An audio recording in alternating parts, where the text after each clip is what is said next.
Welcome back to the Anfield Exchange, and tomorrow Liverpool take on Everton at Anfield. It's going to be a big game, and there's going to be a few reasons why I think it's going to be a big game. I think this is the first time in a long while where I'm not expecting Everton to turn up to Anfield with such a low block like we would in previous years under Sean Dyche. I think Moyes has got them playing a much more attacking style of football. I think that shows with the players that we've brought in. Obviously, we've got Jack Grealish and Dye.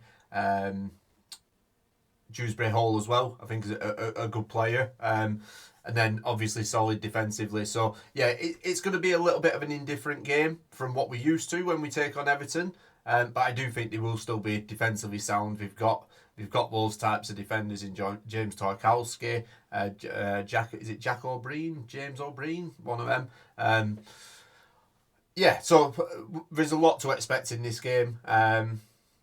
I think if we're going to take a look at the difference between Moyes and Dyche, I think whenever we used to play against Everton under Sean Dyche, it was very much. It's almost like he came to Anfield with the intention not to concede any goals. They'd come with a low block. They'd try and play on the counter attack, but we didn't really get bodies forward, which always made it tight games quite uneventful. Not uneventful. We know they're eventful, but quite boring games. Liverpool couldn't play their natural style of football. Whereas I actually think in this one, I think with under David Moyes, because they are more adventurous and they're trying to win games as opposed to trying not to lose. I think Liverpool might find this a little bit more comfortable than what we have previously. He's more of a forward thinking. He's created more of a forward thinking team as David Moyes. So yeah, I'm quite confident going into this game. What I want to say is, obviously, at the time of recording this video, Arne Slot hasn't done his press conference as of yet. So if anything Arne Slot says contradicts what I'm saying, believe Arne Slot, don't believe me. But yeah, there's some things. Obviously, I'm saying this because I'm going to go into the lineups now. But the lineup I think he'll go with.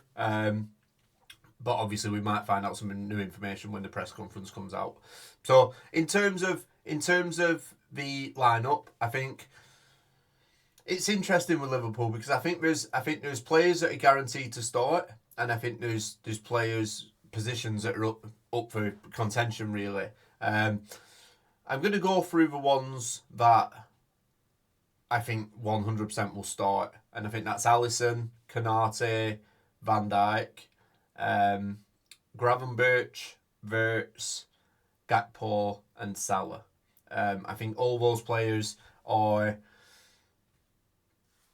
going to play this game. They're going to be the first names on the team sheet for one reason or another. Pure quality in the likes of Van Dijk and Salah. Lack of depth in terms of Konate, potentially Gakpo.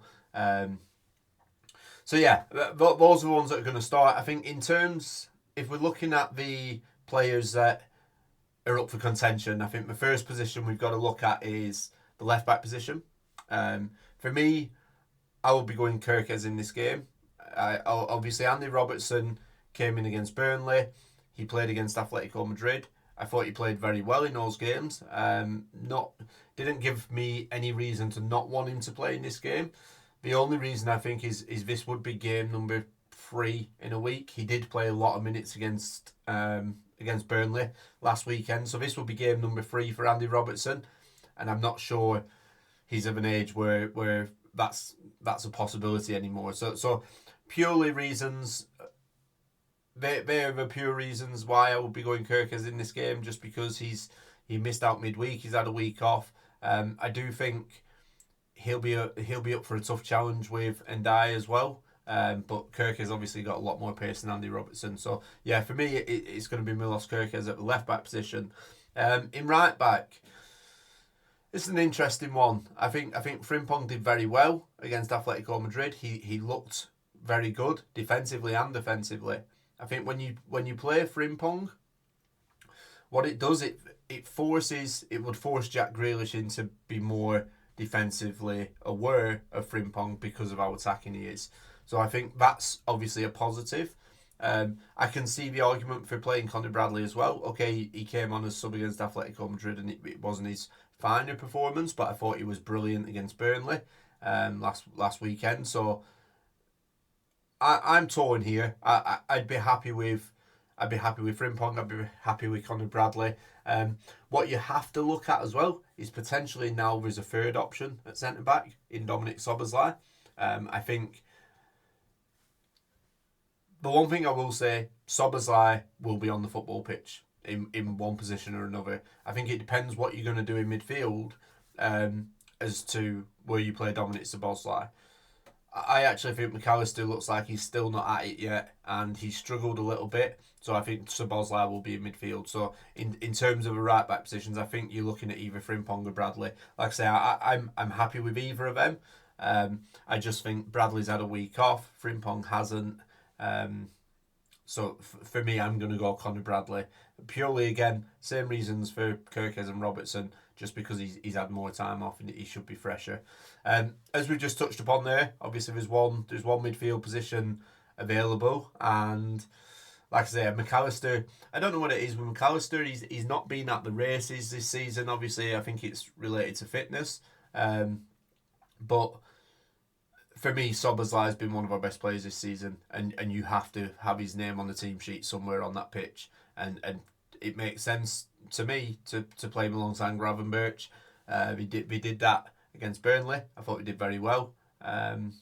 So yeah, this is a no-brainer for me. Gravenberch and Szoboszlai with Bertz in front of them, and obviously the striker position. So there's a lot of. I have a lot of sympathy for Hugo Ekitike. I think he's had a brilliant start to his Liverpool career, and we've spent a lot of money on him. So I think it's a little bit unfair for him to not be starting games like these, especially considering that Alexander Isak has just played Champions League again, and we know he's not ready to play 90 minutes yet. We know that, unless obviously on his slot in the press conference, which is going to be taking place in the next hour, unless he says otherwise. But yeah, I think I have sympathy for Hugo Ekitike. I'm glad we've got both of them. I just hope Hugo Ekitike doesn't get too demoralised about playing second fiddle, because I do think that's what he's going to be doing now for Liverpool. In terms of Alexander Isak, I think Arne Slot said that it's important that Alexander Isak gets minutes. He gave him, I think, about 60 minutes against Atletico Madrid. I think you want to get him up to speed as quick as possible. I think he's going to start against Everton. I think you got to give him the minutes and try and get him as our first team striker, capable of playing 90 minutes as quick as you possibly can. Yes, it's unfair on Ekitike, but for me, I thought the link-up play the other night against Atletico between Isak and Florian Wirtz, I thought it was brilliant. It looked promising. I thought it was no coincidence that for me was Florian Wirtz's best game for Liverpool, and I think him and Isak linked up very, very well. So yeah, I'm going for Isak as well up front. But like I say, Frimpong will get minutes, Ekitike will get minutes, McAllister will get minutes. We have got that strength in depth now, I believe, to rest players when they need to be rested or when they're not fully fit, or for example, when we've played midweek Saturday in the Champions League. So yeah, I'm happy with that. Obviously, there's also the potential of Curtis Jones. He missed out against Burnley, he missed out against Atletico Madrid. Will he be back this weekend? Possibly. I don't think he's going to start, but if he is back, then maybe he'll get some minutes. Again, Arne Slot might tell us more about that. I think for Everton, though, I think Everton have got... this is a big miss for him. I think Jared Branthwaite is a big miss. They have Michael Keane playing alongside Tarkowski, and I don't think... The Everton fans certainly aren't massive fans of Michael Keane, to put it mildly. So I think I think Tarkowski and Branthwaite is a very good partnership, and I think, like I say, Everton will feel the loss of Jared Branthwaite. I think they have already. Obviously, their away form hasn't been great. I thought they were awful against Leeds. They ended up losing the game 1-0 off what I thought was probably a harsh penalty, but it's one of those things. But they didn't play well. And against Wolves as well, I thought, was it Wolves? Yes, he beat Wolves. The problem with Everton away from home, certainly at the beginning of the season, is they give up a lot of opportunities, and Liverpool create lot of opportunities. So there's potential to get a good few goals in this game if Everton carry on playing the way they have been playing away from home this season. So that's what gives me confidence. But in terms of the squad itself, I mean, we did see midweek that Florian Wirtz, only for a brief period, we did see midweek that Florian Wirtz went out to the left when he brought, was it McAllister on? I think it was. Florian Wirtz went out to the left. So again, that's another possibility if you look into, in these sort of games, you want to get your best players on the pitch. I do believe that Szoboszlai, Wirtz, McAllister and Gravenberch are in those best players, but obviously they're playing for free positions. So is there a possibility where Wirtz might go out on that left-hand side and start out there? I don't think that's what we've signed him for, but what I will say is he has been struggling in that number 10 position recently, and there's a lot to be said for sometimes, well, it's a lot easier if you're playing sometimes on the wing because you can stand on the touchline and there's nothing behind you. You don't have to be aware of anything behind you going on. I think when you're playing in that number 10 position, you're 360 degrees. You have to know what's happening in every direction. Whereas from the wing, you basically 180 degrees. You just need to see everything's already in front of you. So it does make it a lot easier. I remember, and I know it's different positions, Thierry Henry did it for Arsenal. He went out as a winger to start his career, and then later on moved more centrally. I think possibly that could be something we see from Florian Wirtz. I do think Wirtz was signed and Ekatike with a view of these guys can probably put a shift in on the left if we need to, but I don't think that is Arnisot's first concern. I think we've got a winger in Cody Gakpo. I think he's had some unfair criticism. I think he's done quite well this season so far. So I do think it'll be Gakpo on the left as well. Looking at the game, where will the game be won and lost? Everton have got some dangerous players. We spoke about Jack Grealish. We've spoke about Ndiaye. Jack Grealish coming up against what I would like to see as Conor Bradley. I think could be an interesting one. Obviously, Jack Grealish is very good at carrying the ball. He's very clever. The reason I'm going for Conor Bradley over Frimpong is just, yes, I know Jeremy Frimpong has a recovery pace, but for me, Conor Bradley is more defensively aware, and I think Jack Grealish is such a clever player that he might capitalise on those open spaces when Frimpong goes forward and take out the delivery, the recovery pace from Frimpong because he's two steps ahead in his head, sort of thing. So I think Jack Grealish versus Conor Bradley is going to be a key battle. I think if Everton get any joy, it will come through the wings. But I'm not overly worried about Bradley dealing with Jack Grealish. Yes, he might win some free kicks. But, yeah, I think we've defended relatively well from set pieces this year. Barring conceding a couple of goals, I think our general defensive play from set pieces is quite good. And similar on the other side, I think Ndiaye is a tricky player. We all know Milos Kerkez. I worry more about this side, the Milos Kerkez situation, because Ndiaye is tricky. Kerkez is rash. I thought Kerkez played very well against Arsenal. I'd like to see that sort of performance, and I'd like to think that Arne Slot and the coaching staff are doing some individual training with Kerkez and just saying, look, you learn it. Anyone that's played football, you learn from an early age. It's the basics of football. Don't dive in. Don't dive in. Hold your man up. Make him pass it back. It's simple. Kerkez doesn't seem to do that. And that's a little bit of a worry for me. But I'd like to think that, like I say, Arne Slot and the coaching staff are doing this in individual training and saying, look, you don't always have to dive into the challenge. If he doesn't dive in, I think he'll be fine down that side with Ndiaye. In terms of Liverpool going forward, I think the left-hand side, again, I said it against Atletico Madrid and it looked quite promising. I think the left-hand side is our danger side at the minute, which is mental to say, considering we've got Salah on the right.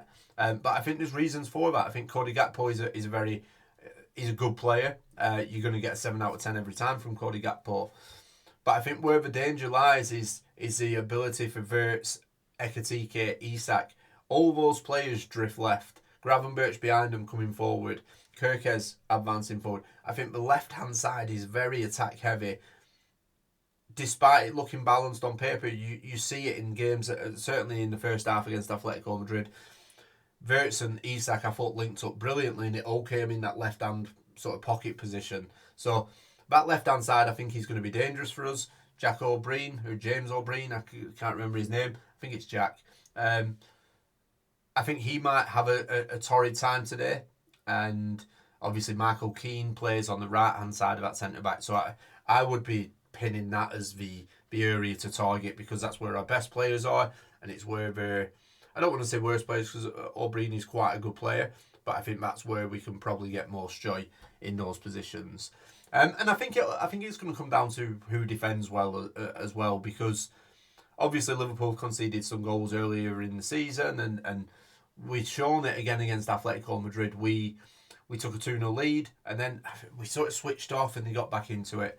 I think whoever defends well in this game will probably have more joy.